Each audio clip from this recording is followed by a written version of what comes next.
honorable VIPs, ambassadors for peace, ladies and gentlemen, good afternoon to all. Today's Asia Pacific webinar is hosted by Women's Federation for World Peace Asia Pacific with the theme Women's Voice for Peace in commemoration of the 71st anniversary of the Korean War. My name is Kahin Dakal, and it is my great honor and pleasure to be the moderator of today's webinar. WFWP is an NGO in general consultative status with the Economic and Social Council of the United Nations. We support the achievement of the Sustainable Development Goals of the United Nations. Let me share a bit on the background of today's webinar.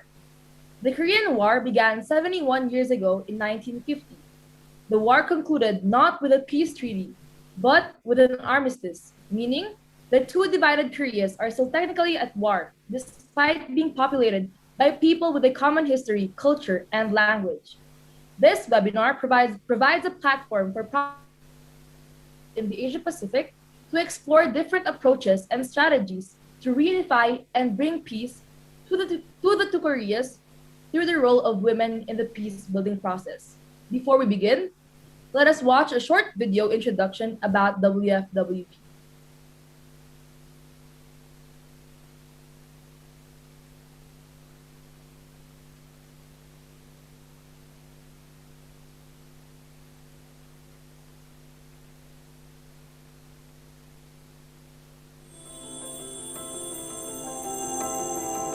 World peace has never been easy. The path to peace in a male-dominated world has always been a difficult battle, and the biggest victims have been children and women. In 1992, Women's Federation for World Peace took a historic step on the path towards world peace and towards changing the world through maternal love. 세계 평화 여성 연합 운동은 여성만을 위한 운동이 아닙니다. 이상적 가정들이 모여서 이상적인 국가, 이상적인 세계를 이루게 되는 것입니다. WFWP has partnered with the United Nations, governments, and civil society in all parts of the world.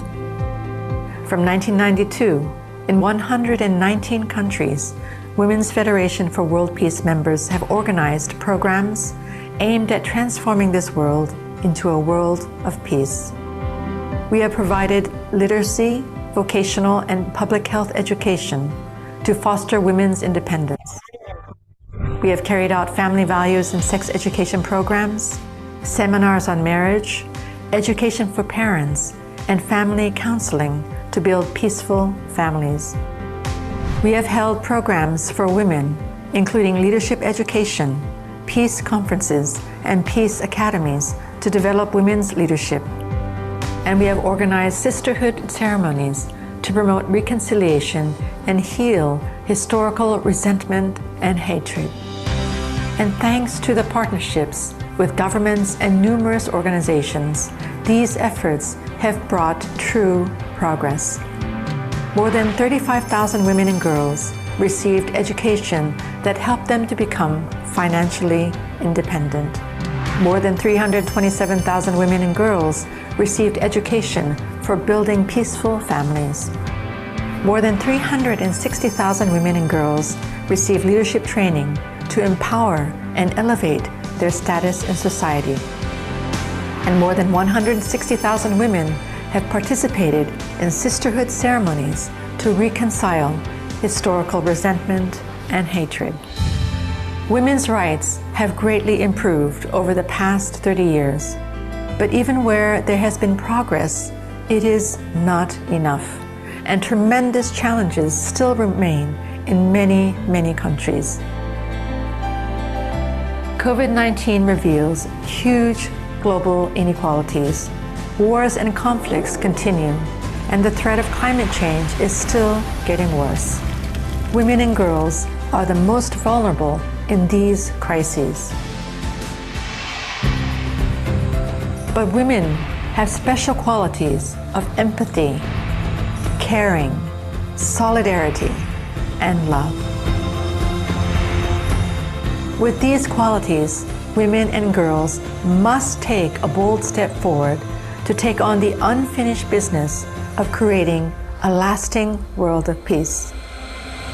Historically, world peace has never come easy, but for 30 years, through the maternal love of women, we have worked to create a more peaceful world and will continue to do so until peace can be and is a reality for all.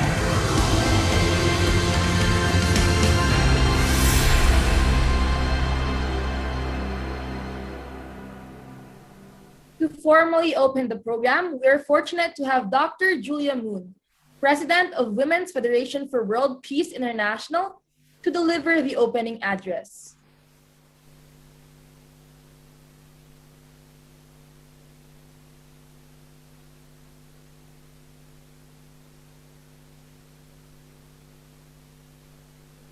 Women leaders, ladies and gentlemen, good afternoon.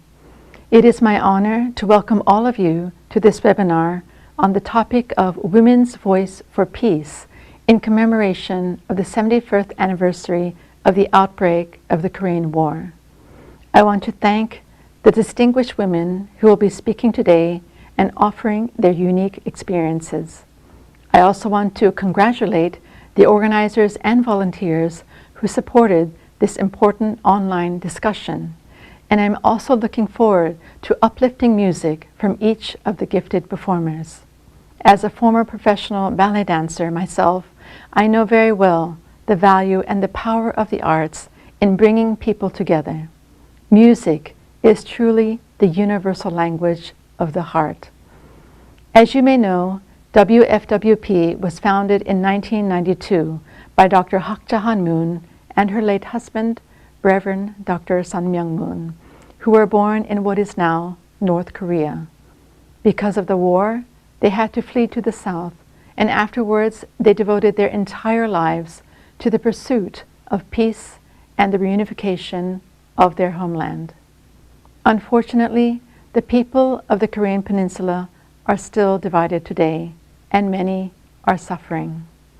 Furthermore, relationships among major geopolitical powers are affected by the tensions between the North and South, so a peaceful reunification of Korea is important not only to Asia, but to the world. Since her husband's passing in 2012, Mother Moon, as she is affectionately known worldwide, has worked tirelessly in the pursuit of a culture centered on true love. Such a culture must begin within families, and thus the family is the school of love. Mother Moon teaches that by overcoming self-centeredness and learning to live for the sake of others, we can create healthy, stable families and communities. She encourages women to exercise their God-given feminine qualities of nurturing and caring for others to become the turning point for peace. Inspired by this vision, WFWP has launched programs to meet the physical and spiritual needs of people in over 100 countries. By 1997, WFWP gained general consultative status with the Economic and Social Council of the United Nations, a position held by only 137 organizations in the world. WFWP supports the dignity of women in all their roles, both within the family and in the community, nation, and world. We believe that women have the kind of heart and empathy desperately needed for a substantial change from division and conflict to unity and harmony. Rather than competing with men, we must cherish our innate feminine qualities and utilize them for the sake of creating a better world. When we are connected in heart with other people, we cannot ignore their pain. When we are connected in spirit with our environment, we cannot pollute and destroy it. We are meant to be in harmony with others as well as with the earth itself, and our spiritual desire for meaning, purpose, and happiness encourage us to give what we can to help others.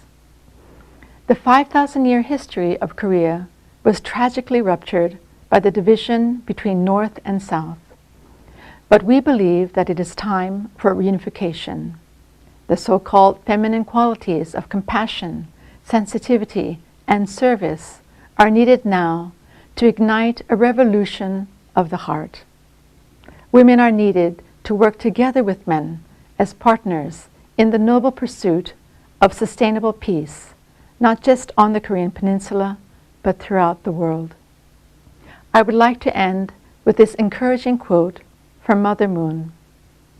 No matter how wounded and scarred this world becomes, it can be healed and cleansed by the substantial work of women united in the vision of God's true love. Once again, thank you for joining us today. I wish you all a fruitful and inspiring webinar.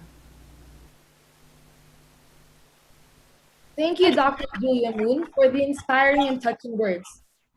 Thank you for highlighting Mother Moon's teachings and how feminine qualities can help in the pursuit of the reunification of Korea, which will affect the creation of a peaceful world.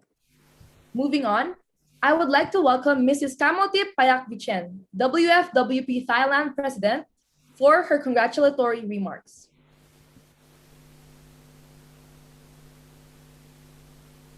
Our respective to Women Federation for War and Peace International President Dr. Julia Moon, our International Vice President Region 1 Mrs. Vipha Thavitamskul, representatives of countries in the Asian regions, our distinguished panelists, ladies and gentlemen. It is a great honor and a pleasure for Women Federation for War and Peace Asia to be hosting this Women's Voice for Peace webinar. I would like to extend my warm welcome and express my appreciation to the representatives of Asia countries and participants who have offered their times to attend this webinar. Today, the group has come to share a great number of policy and experience regarding the unification of the Korean Peninsula. All nations around the world are working toward developing a strong participation by building a solid human resource network. I believe this realization that all mankind in a single community is a great evolution today. In this regard, I hope the Women's Voice for Peace in commemoration of the 71st anniversary of the Korean War will provide the opportunities to introduce the development and new venture in unification strategy. This will help to achieve mutual understanding and improving future relevant plans. Women Federation for War and Peace is exerting great effort to contribute to unification of Korean Peninsula. Such efforts are evident in the numerous peace-building projects undertaken by Women Federation for War and Peace chapter, such as this webinar. The speech to be offered to us by panelists during this meeting will provide an excellent opportunity for an exchange of information among participating nations. I would also like to kindly ask all participants with lots of experience and extensive knowledge to provide Women Federation for War and Peace with all kinds of advice and suggestions that Women Federation for War and Peace can be a great help on global level. Once again, I would like to express my sincere appreciation to all of you and hope that your participation today will be a memorable one. Thank you.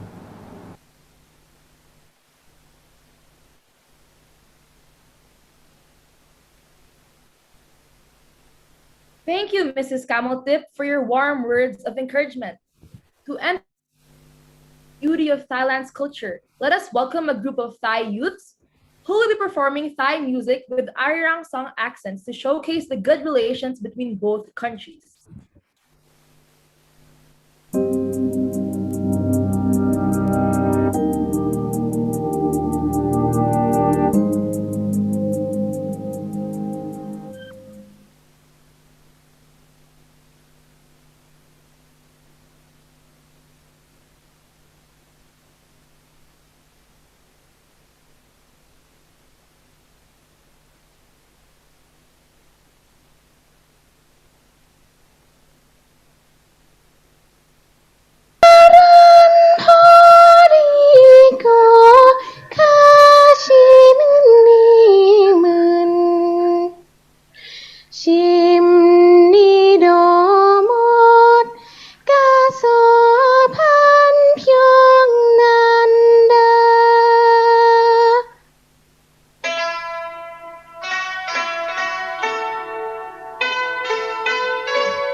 Thank you for that wonderful performance. What a beautiful way to showcase both Thai and Korean culture. Next, we will move on to our panel discussion. We will be listening to four eminent speakers who will be sharing their views, knowledge, and experience related to peace building on the Korean Peninsula. Please allow me to introduce our first panelist. She is Mrs. Huaydia Pitsuwan Useng. She was a member of parliament from 2001 to 2005. She also served as the chief of staff to the Minister of Social Development and Human Security from 2008 to 2010 and was deputy mayor of Nakhon Sitamarat from 2003 to 2006. Prior to these roles, she was a teacher and served as a liaison for many local and international NGOs in their engagement with communities in southern Thailand. Her advocacies are centered on women empowerment, gender equality, human rights, education for underprivileged children, and human development for the aging and disabled population. Please join me in welcoming Mrs. Huaydia Pitsuwan Useng.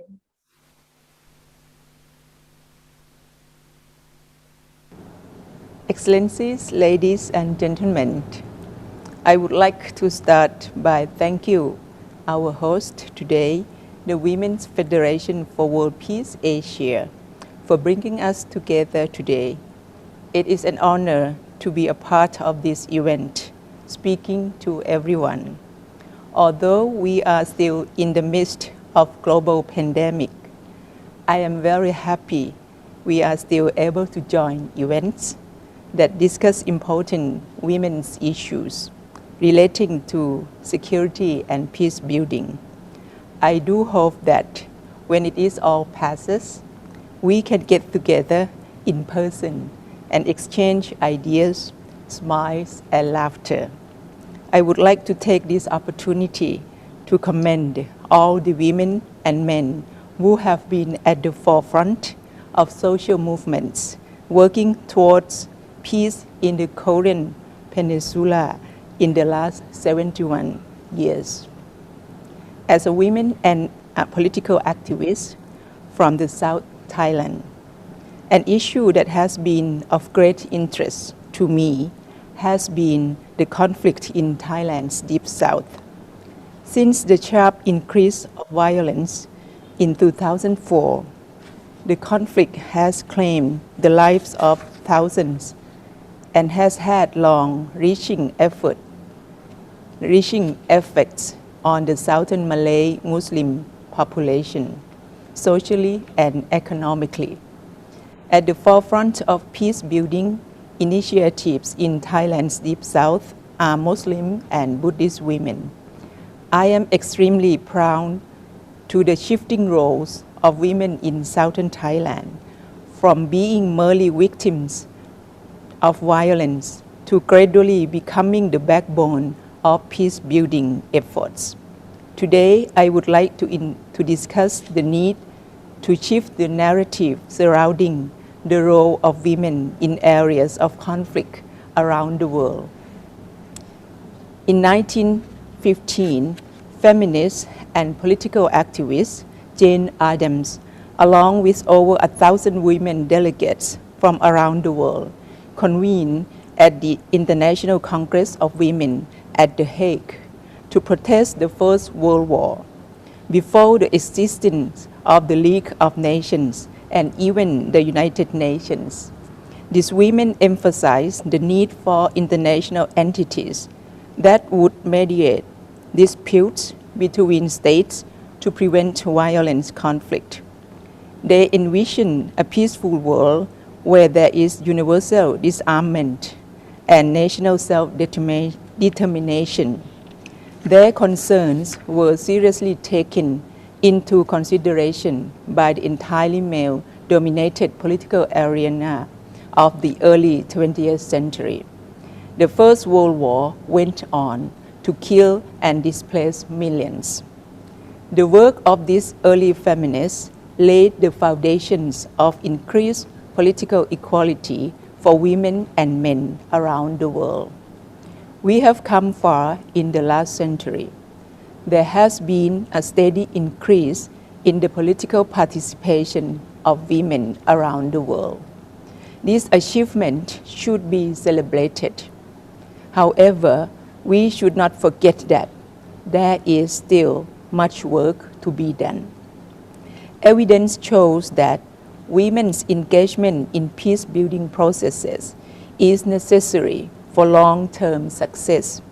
Gender equal participation of women in peace-building processes lead to higher quality as well as more durable peace agreements. It also leads to more positive political reforms and higher implementation rates. I am sure we all understand this in theory, but what is preventing us from translating these ideas into practice? In conflict-affected countries, women's representation in parliament remains low at 18%.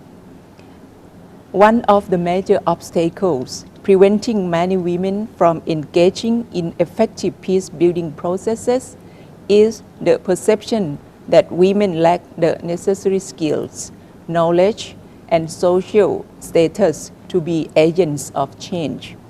What is the first thing we often think of with regards to women and armed conflict around the world?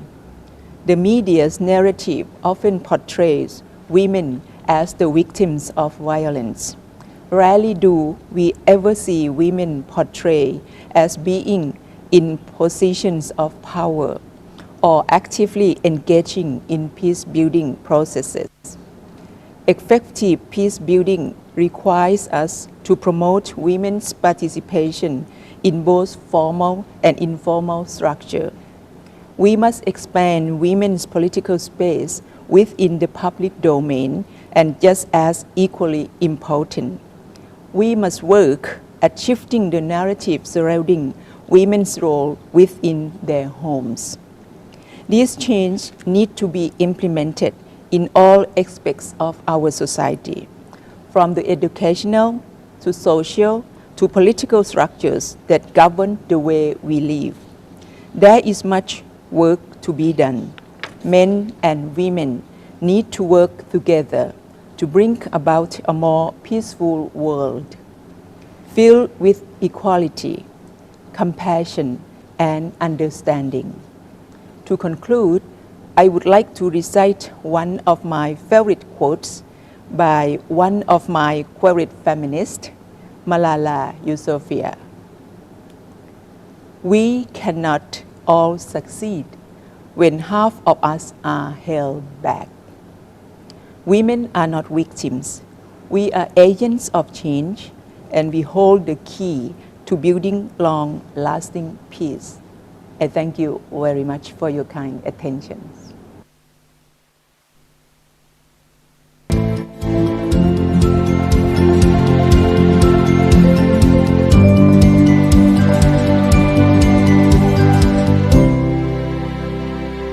Thank you very much, Mrs. Huwaidia Pitsuanuseng. We heard great insights on how the narrative shifted from women being merely victims of violence to gradually becoming the backbone of peace-building efforts. We hope that this too can be applied in the reunification of North and South Korea. Before we proceed, as a reminder for everyone, you may ask questions for the panelists through the chat box or the Q&A button that we have below. Please mention which panelist your question is directed to. Our next panelist is the director of various companies whose main area of business is solar energy product and agro-product exports from Australia. She also works in the field of education as the director of Vishwa International Academy, a senior secondary school based in Delhi. With all these responsibilities, she still finds time to take action in women empowerment and educational programs, for she is also the Women's Federation for World Peace president in India. Let's give our resounding applause to Mrs. Meenakshi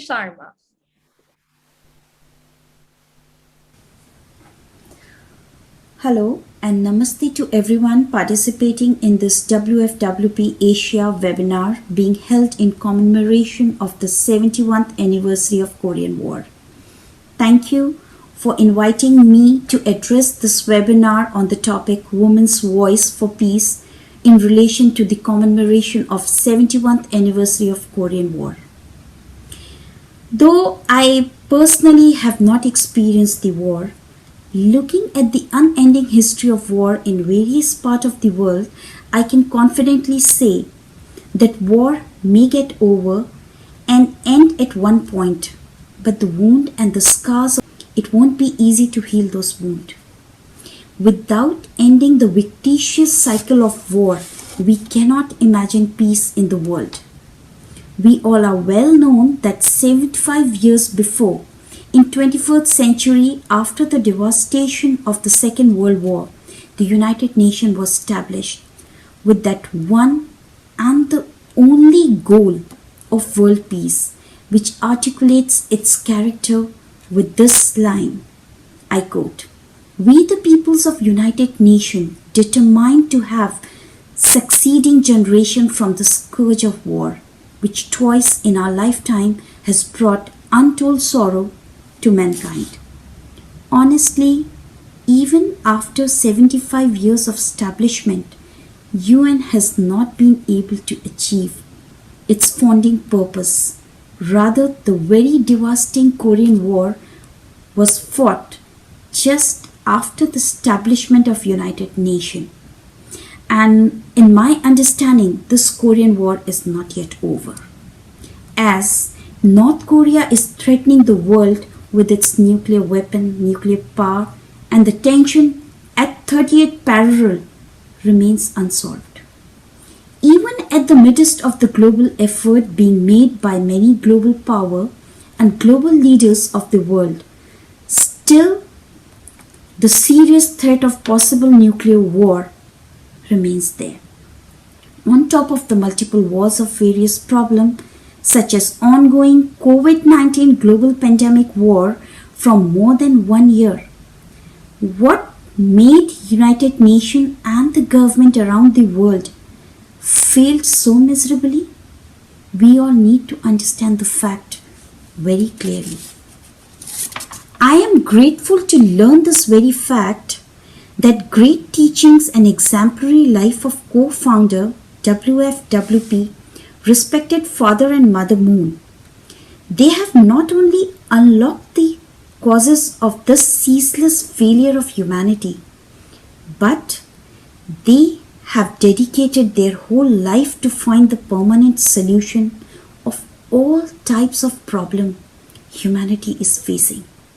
The permanent solution they offered and demonstrated to the world is through the unity of one man and woman as husband and wife. This means Father and Mother Moon wanted all humanity to build an ideal family of love and peace as the cornerstone for the world peace. I totally agree with the great teaching of Father and Mother Moon that without having peace in every home, there can be no peace in society, nation, and the whole world. How can we create families of love and peace in every home? Though every single member of family shares common responsibility for creating happy and peaceful and loving families, we all will agree with the fact that mother holds the supreme key towards achieving the goal. Without mother's voice,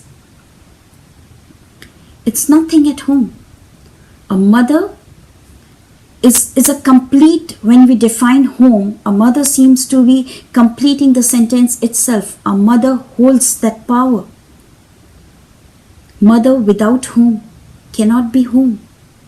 But the irony of the world is that this very mother's voice seems to be suppressed, unheard, ignored throughout the history. This is something very serious. Women throughout the whole world have gone through unimaginable suffering and violence by very own people who are supposed to be the protector of their safety, security, and happiness. Still, we find many women being raped, sold in prostitutions, women trafficking, even a girl child is not spared. Women are still being assaulted in many homes and in workplaces. Many movements for liberation of women were initiated in different parts of the world, and though they brought some changes and victories, but the final battle is not yet over. It is because the feminist movement that erupted in the West could not but degenerated into one-note movement blaming men for all problems and took the position of complaint against men, challenging their energy into political movement to change law.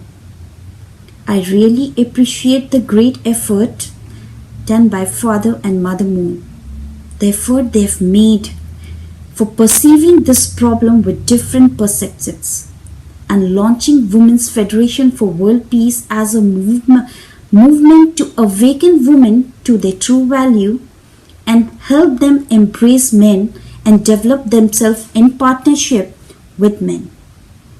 I am so very impressed with these ideas of Father and Mother Moon that this is what exactly has applied in my life as well. Today, I am a proud mother. I have been known as a successful entrepreneur, a businesswoman, educationalist, and a social activist, only through a great partnership with my beloved husband. The sentence is incomplete if I don't include my husband's name, so I fondly call myself as a pampered wife of D.K. Sharma. So, I not only believe but strongly support that without hearing women's voice either as a wife, mother, sister or daughter, there cannot be peace neither in our home nor in this global home and our world. Without first building peace in home, we cannot dream of peaceful world where there will be unity between North and South Korea, unity between East and West, unity between all different religions, unity among all. It's not possible until and unless we have peace in the world. So as the awakened woman leader, the responsibility lies with us. How we translate our thought into action. Generally, I'm not a conference woman or sitting in a room and giving a lecture, giving a speech on women liberation, women freedom, blah blah blah. I really don't believe in it much until and unless I act on it. Until and unless I act on my emotion, on my thought. I'm a lady of action, less than a word. I believe in doing. And so with my experience, I request all the female leaders working all around the world to do something great, to do something big. You don't need to travel, you don't need to go, or you don't need to do something very big. Just check your locality. Just check your locality, see the surrounding, see the society nearby you. Check for the women's in problem, help them, educate them, and give them training. You will surely be able to create a world of peace and happiness. Then and there, we will occur all types of unity leading towards the world of peace by making the woman's voice heard with respect and dignity by all. I congratulate WFWP for undertaking this commendable work, and I am glad to be the part of this great movement. With my prayers for Mother Moon, for a sound health and a long life. I would like to end my speech, and at the end, I also pray to everyone for your safety and good health as well. Stay safe, stay healthy. Hope to meet with great women leaders and the members of WFWP in the post-corona world. Thank you very much.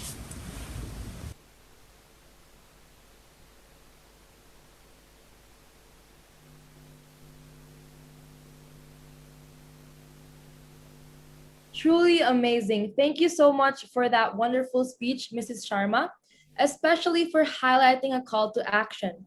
We are all called to empower and support other women of our locality and surroundings by providing them necessary education and training in order to create a world of peace and happiness. For our short intermission, let us welcome a duo composed of a famous singer of the China Symphony Orchestra, Chang Tianfu, and a famous soprano, Wang Shu. They will be performing a beautiful duet praising love and beauty while showcasing China's culture.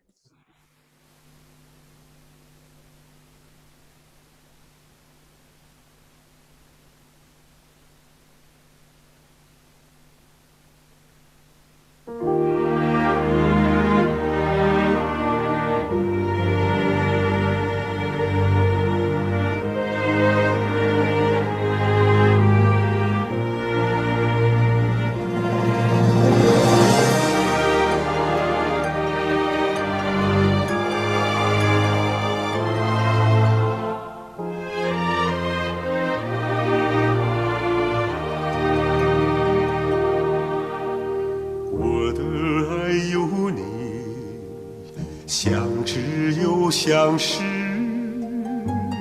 只愿永远为你遮挡风雨。相信爱情绽放在这四季，你的脉搏与我心同呼吸。我的爱有你，守望在一起，只愿阳光永在我们心里。相信在心底，认定了这一生，真情相依，我们永远在一起。搭起你的手，把爱情托起，我们相亲相爱，不离不弃。无论在哪里，我都牵挂着你，你的笑容是我今生的唯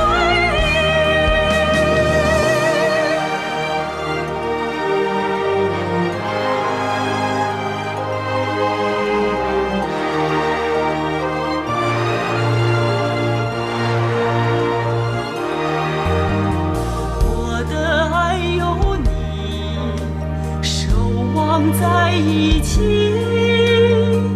只愿阳光永在我们心里。相信在心里，认定了这一生，真情相依，我们永远在一起。搭起你的手，把爱情托起，我们相亲相爱，不离不弃。无论在哪里，我都牵挂着你，你的笑容是我今生的唯一。搭起我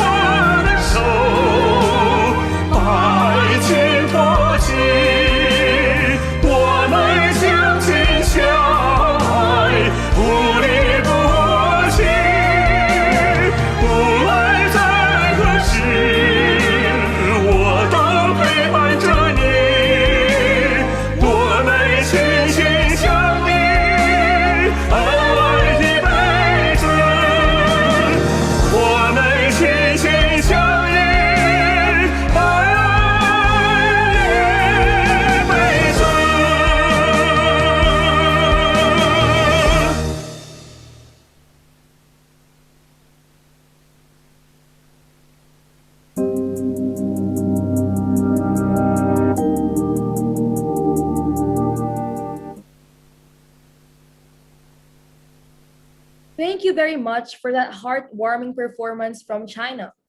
Moving on, I would like to invite everyone to welcome our third panelist. She is a senior lecturer at the Department of East Asian Studies, Faculty of Arts and Social Sciences, University of Malaya, Kuala Lumpur, Malaysia. She obtained her MPhil in Oriental Studies from Queen's College, Cambridge University, MA in International Relations from the International University of Japan, and a PhD in International Relations from Monash University, Australia.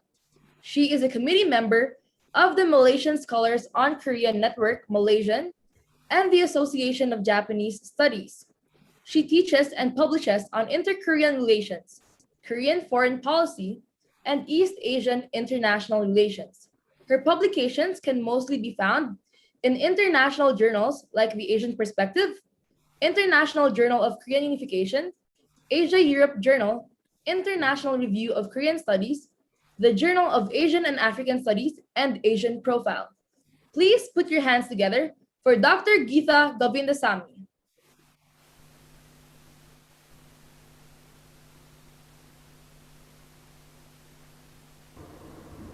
Thank you to the Women's Federation for World Peace for inviting me to say a few words to commemorate the 71st anniversary of the Korean War.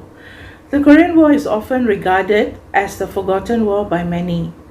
And more importantly, since no peace treaty was ever signed, the two Koreas are technically still at war. It is against this background I would like to highlight the role of women over the years, especially during the Korean War, as well as in the ongoing peace process on the Korean Peninsula. Despite an active role during conflict times, women have been frequently excluded from formal peace negotiations. I say this because women's participation in wars need to be recognized, and equally, women should be given a seat to be part of the peace process, as every decision taken has ramifications to women's lives and security. Even the United Nations believes in acknowledging women's role and participation, reaffirming the role of women in peace building. UN Security Council Resolution 1325 on Women, Peace and Security, and the 2002 UN Study on Women, Peace and Security has emphasized the importance of gender perspective in peace building. Further, UN Security Council Resolution 1820 equally argues for increased participation by women in peace processes. Therefore, women's role in the Korean War and aftermath of the conflict is an important issue that needs to be addressed. When I say women, I mean both Korean and non-Koreans who have been involved and continue to participate in peace efforts on the Korean Peninsula.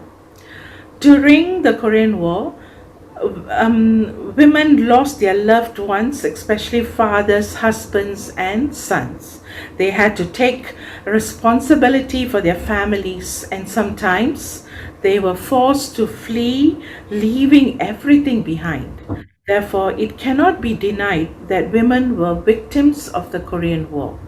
Having said that, women also played a constructive role during war times. Studies show that South Korean and American women contributed in many ways, including but not limited to caring for the wounded and orphans. Women were mostly recruited for non-military services like that of gathering intelligence. Some were involved in psychological operations, and others collected troop information. In the North Korean case, women became laborers when there was serious labor shortage in certain industries, as well as in the reconstruction of cities after the war. During post-conflict times, women's participation on the Korean Peninsula, from grassroots movements to peace talks, has yet to receive significant attention compared to the high-level talks led predominantly by male politicians. But for a long time, women have been at the forefront of social movements calling for peace on the Korean Peninsula. For example, realizing the devastation that follows conflicts, women activists from 17 countries called for an immediate end to the Korean War while active fighting was going on. 3 decades later, in 1989, Lim Soo-kyung, a South Korean, attended the 13th World Festival of Youth and Students in Pyongyang as the one-person delegation of the League of South Korean University Students. Her presence in North Korea was a symbolic representation of urging for peace and reunification. In the 1990s, women civil society leaders such as Lee Woo-jung, the founding chair of the Korean Women's Association United, initiated meetings between South and North Korean women, together with Japanese women across the Demilitarized Zone or DMZ, to discuss issues on the threat of war, nuclear weapons, the division of the Korean Peninsula, and Japanese colonialism. Women leaders were also involved in various activities like making appeals to the South Korean National Assembly to reduce defense spending, which worsened the inter-Korean conflict. In 1992, Lee Woo-jung founded the New Democratic Union Party, encouraging South Korean government to start the inter-Korean peace process. 8 years later, we saw the result with the 15 June South-North Joint Declaration of 2000. In 2002, women's groups organized a bilateral conference for South and North Korean women, with more than 700 representatives participating in the event. But the absence of women at official inter-Korean talks was glaring, of course. Despite this, women's groups initiated the Northeast Asia Women's Peace Conference in 2008 to discuss the issue of North Korean denuclearization and also the signing of a peace treaty. However, North Korean women were not able to participate at the same conference.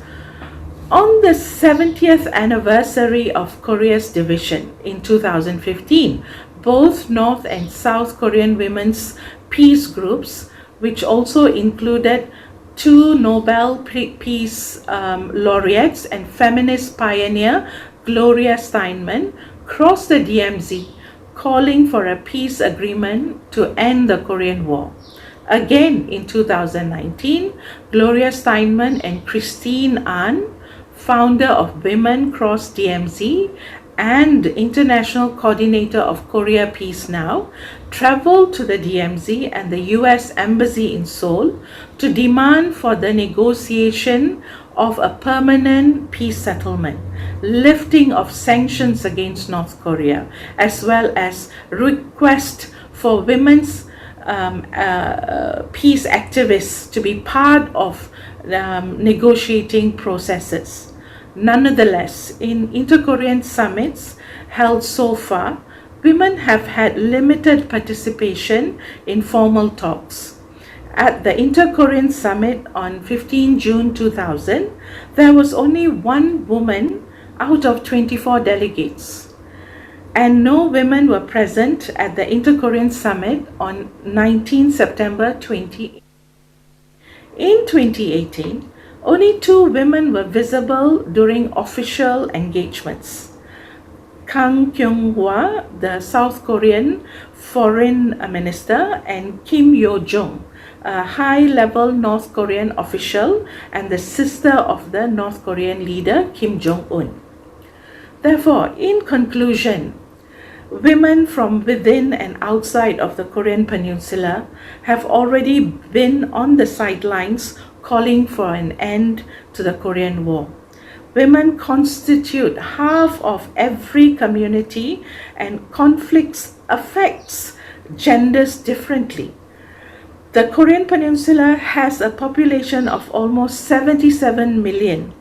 Consequently, 38 million or so Korean women have the right to participate in the decision-making process that affects them. These women's perspectives are crucial in shaping how the peace process as well as reunification on the Korean Peninsula will be defined. We also have to recognize that past history indicates that prevailing peacemaking strategies led by men have proven ineffective thus far. To this end, I would like to urge all governments involved in the inter-Korean peace-building process to include women in the formal negotiation process as peacemakers, peace builders, and negotiators. This is in line with the UN Security Council Resolution 1325, which stresses the importance of women in the reconstruction, promotion, and sustainability of peace and security. Thank you very much.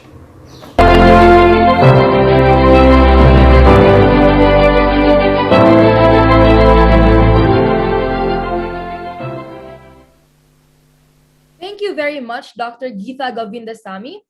It is truly encouraging to see that several women activists have been involved in initiating dialogues in the peace process of the two Koreas. We have also gained many insights from your sharing, such as that on UN Security Council Resolution 1325, stressing the importance of including women in the decision-making involving the peace process.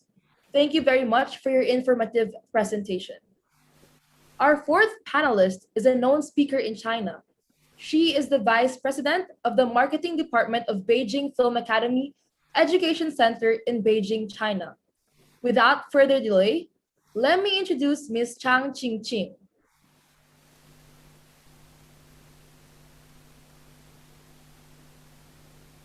尊敬的女士们、先生们、老师们，大家好，我是来自中国北京一位艺术教育工作者。每年的9月21号定为国际和平日。国际和平日为全球的停火和非暴力日，并呼吁所有国家和人民在这一天停止敌对行动。全世界范围内，战争、恐怖袭击、地区冲突等多种形式的暴力依然存在。当我们在校园读书、学习知识的时候，他们只能躲在地下，避开枪火、炮弹。当我们在父母呵护下成长的时候，他们可能亲眼看见自己的亲人在眼前被杀害。当我们讨论奶茶去不去冰的时候，他们饿得连一块面包都吃不上，甚至喝上一口水都是奢望。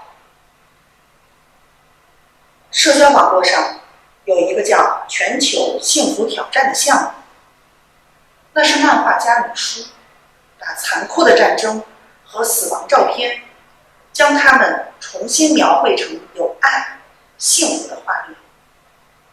在他的画笔下，这些烟火纷飞的战场变成了没有战争，只有欢乐的平行世界。漫画一面世就在网上引起热议，每一张都深深地刺痛所有人的心，看完忍不住泪流。战区无助的父亲抱着哭泣的孩子，与父亲抱着孩子开心地漫步在田野。在伊拉克摩苏尔，一名哭泣的男子抱着女儿，从伊斯兰国控制区向伊拉克特种部队。两父女眼神中充满了恐惧无助，让人心痛。米叔多希望这只不过是一个糟糕的梦。他把战场变成了开满鲜花的原野，父女俩脸上都洋溢着幸福的微笑。女孩手中紧紧握着的红气球，是她对未来所有美好的希望。年幼的姐姐为妹妹盖上呼吸器，与妹妹在姐姐怀里一脸满足地喝奶。姐姐抱着妹妹，耐心地给她喂奶。妹妹红扑扑的脸蛋儿，一脸的满足。姐姐哼着歌，眼里充满了幸福的光。妈妈今晚又该夸我们懂事了。但在残酷的现实中，年幼的女孩给了妹妹她唯一的氧气面罩，自己却可能在毒气中丧生。一对父子倒在了废墟中，与孩子躺在父亲的怀里，甜甜的睡去。当一枚又一枚的炸弹准确地击中了居民区时，这对父子慌乱被炸死，倒在废墟中。他都来不及再抱一下自己的孩子。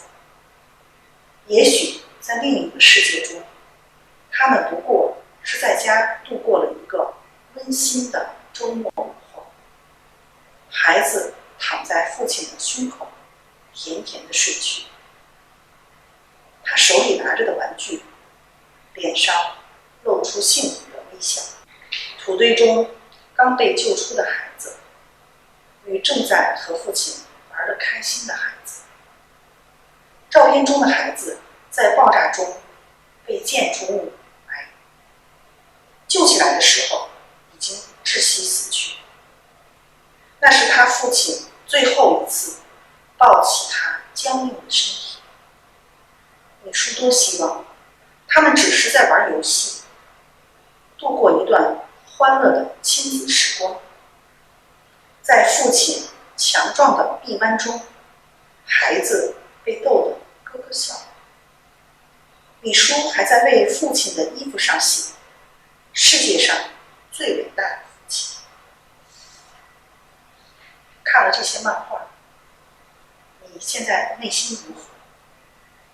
我们多希望所有的人都能如他笔下画的那样，在一个充满幸福和欢笑的和平世界生活。孩子们可以在蔚蓝的天空下健康快乐地成长。我们祈祷，愿世界和平，人民幸福。世界妇女组织的宗旨是促进世界女性的团结与进步，推动女性与世界各地的政治、经济、文化、教育等领域具有声望和影响力的杰出女性领袖人物建立联系，激发女性在世界各个领域的激情与活力，提高全球女性在政治、经济、文化、教育等社会活动中的地位。家庭教育是教育的重要环节，是一切教育的基础。父母是孩子的启蒙老师，其中母亲对孩子的影响最大。因此，我们一定要重视家庭教育，尤其是母亲在家庭教育中的作用。推动摇篮的手，就是推动世界的手。母亲是孩子的第一任老师，你可以教孩子说第一句谎言，也可以教他做一个诚实、公正的人。当今很多有智慧、有才华的妇女，纷纷投入到社会去工作，对于社会、国家的贡献可以说是非常大的。我觉得有志的妇女应该有另外一种思考的模式，把自己的才德、放在自己的家庭中，为家庭做贡献。虽然家庭的成员不多，可你将来教育出来的子女可能承贤承寿，也一样可以在未来帮助国家，造福人类社会。所以，即使你受过很高等的教育，如果把所学的付出在子女的身上，相信将来所得到的一定不是现在所看到的。现在的父母大量投入职场后，家庭的力量反而单薄了。何以故？孩子无法得到很好的家庭教育后，在学校所接受的多限于知识性的传授和科技类的实践，但科技知识的传授无法培养人的内在德行。人的德行包括人的品德、人际相处的能力、人的威仪、人的礼貌，这些都要从家庭教育中教导和落实。所以，作为母亲，应该重视自己的价值，要求用自己的行为去引导和熏陶自己的孩子，让孩子有一个美好的未来，这也是母亲最大的心愿。曾几何时，我国的文化教育一直都是以圣贤经典为基准，就是在元朝与清朝外族入驻中原时，这种教育方法也不曾被改变。《论语》国学经典蕴藏着我国几千年历史中的智慧精髓。我国能成为世界上一个文化延绵5000年没有中断的国家，也是因为国学文化一直贯穿于每一个中国人的成长历程。这种以国学为基础教育，为我国培养了一代又一代的文化巨人与治国的能臣。国学是我国民族文化的精髓，加强学生对传统经典文化的学习与认识，培养他们树立牢固的核心价值观、正确的人生观，提高他们的人文素质、思想道德水平。学生是祖国未来的建设者，是我们民族的希望，是中国特色社会主义的接班人。培养他们树立牢固的核心价值观、正确的人生观，提高他们的人文素质、思想道德水平，直接关系到国家的整体实施。加强对传统经典文化的认识与学习，从根本上教育如何做人，如何安身立命，让我们从小懂孝道、学做人、会做事，对孩子们的健康成长有着深远的意义。倡导学生要关心世界的发展，树立全球的观念，从小树立和平的观念，积极参加宣传有关和平的政策，提高维护和平的意识，参加维护和平的公益工作，培养开放、平等、参与国际意识，为维护世界和平、促进各国共同发展而努力。用周恩来总理的一句话鼓励中国的孩子们，为中华崛起而读书。和平犹如空气和阳光，收益不绝，失之则难存。反对战争，珍惜和平。谢谢所有人。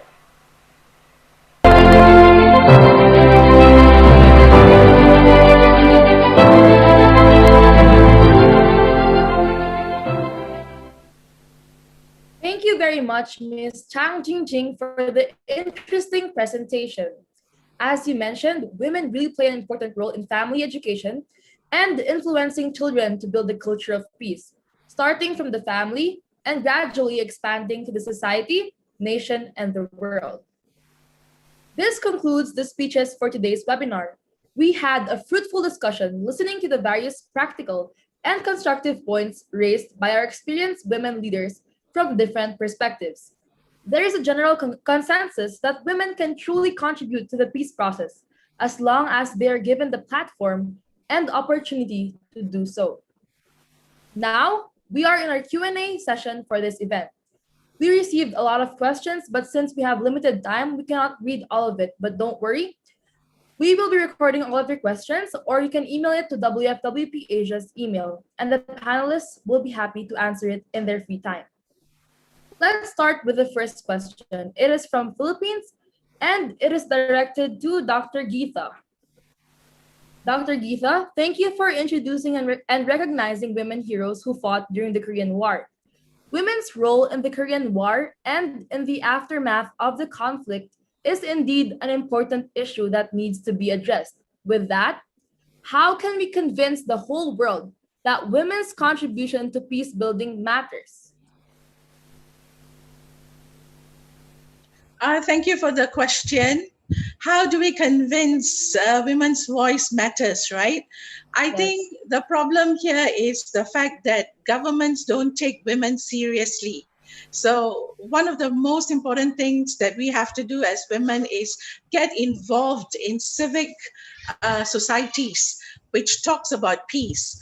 And especially where we talk about inter-Korean peace and all that, I think Amalina has something very similar from Malaysia. This something very similar, the question, how do we get women to participate, to be taken seriously?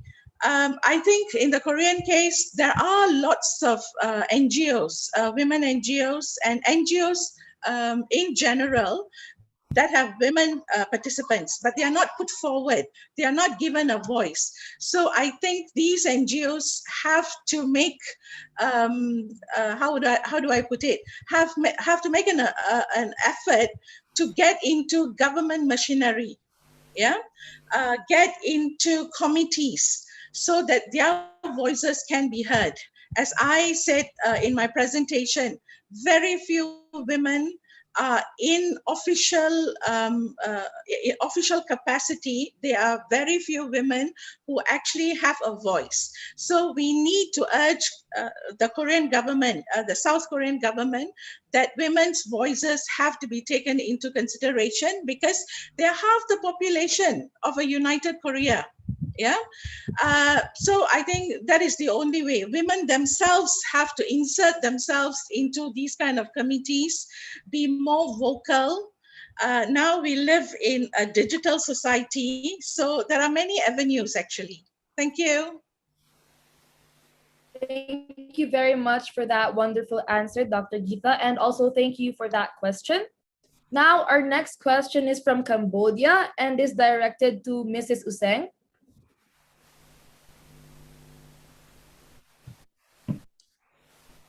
Mrs. Useng, as a woman and political activist working at the forefront of peace-building initiatives, how do you see your own concept of the role of a woman in peace-building relating to the reunification of the Korean Peninsula? Okay, I think Mrs. Useng probably disconnected. So for now, we'll go to the next question for Dr. Geetha. Dr. Geetha, I'm Mr. T. My wife is Mrs. Sumida from Japan. As a man, husband, and a father, what area can the man help women's voice for world peace? Encourage women to get involved in security issues, in peace-related issues, and encourage women to go out there and talk about peace. Get them into government. If you are a government servant, get them into your department. Encourage women to be part of committees, because at the end of the day, any peace can be only achieved in the official capacity, right? So you need to be in that official position. And how do you get into the official position? you would need everyone's support. And if you're a man, why not support a woman candidate into that particular position? Thank you. Thank you so much, Dr. Geeta. I think it is good to see that the men of our society are really interested in helping out the women and in helping them for their voices to be heard. Thank you so much. We're going to end our question and answer portion there. If you have more questions, please direct it to WFWP Asia's email, which we will be dropping in the chats. For now, let us enjoy a performance from Bangladesh, a song performed by Mehreen, an internationally acclaimed, multi-talented, multi-genre, and multilingual vocal artist who is also the Women's Federation for World Peace President in Bangladesh, accompanied by dhol, which is a percussive instrument similar to drums. The song circles dhol with 6 seasons of the Bangladesh country.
ঢোলের আওয়াজ পিঠার মতো গোল হলদে শাড়ির বাংলাদেশে বসন্তকালে ঢোল বাজে ঢোল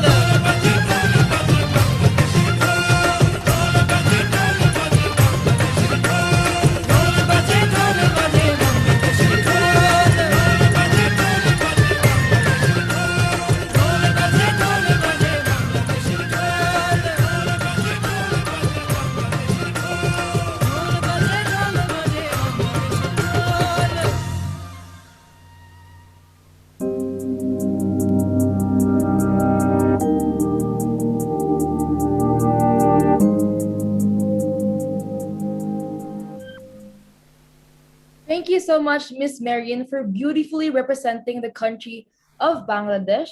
Before we proceed, I would like to read a comment or a message from Dr. Annabel Tenorio, audience from the Philippines.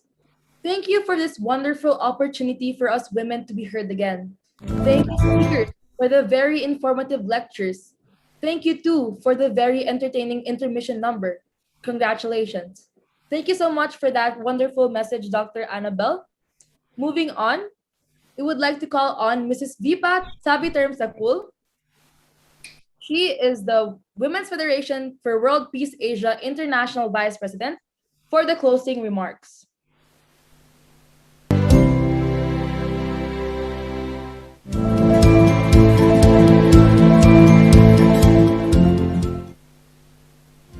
Ladies and gentlemen, thank you very much for all your active participation. We have come to the final conclusion of our webinar today. It is my great hope that you have fruitful discussion.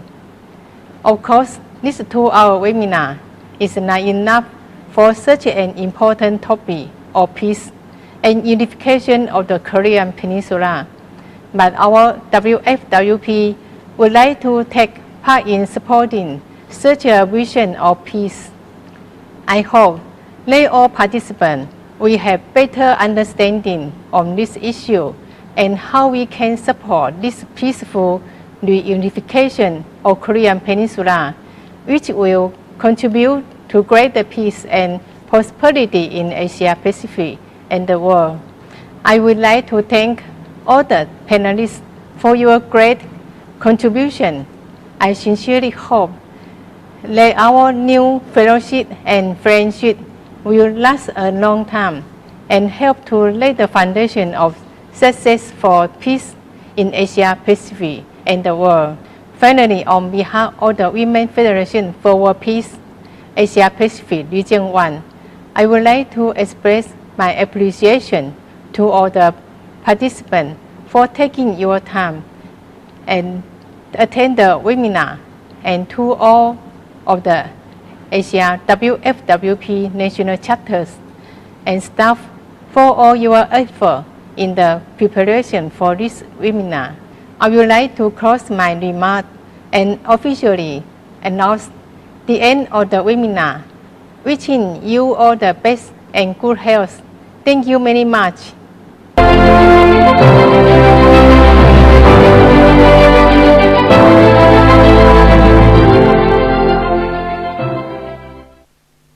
Thank you very much, Mrs. Vipa. To conclude, we really had a very fruitful session today. Women indeed have very important roles to play in paving the way to building a world of lasting peace. With more active participation of women in the peace building process, we are optimistic that there will be more positive developments in the peaceful reunification of Korea. And with that, our webinar has ended. We would like to express our gratitude to WFWP Asia for organizing this webinar, to our panelists for the insights they have shared, and of course, to our audience for attentively listening. To be updated, please don't forget to follow WFWP Asia's social media channels. The link is in our chat box. Once again, thank you everyone and have a good day.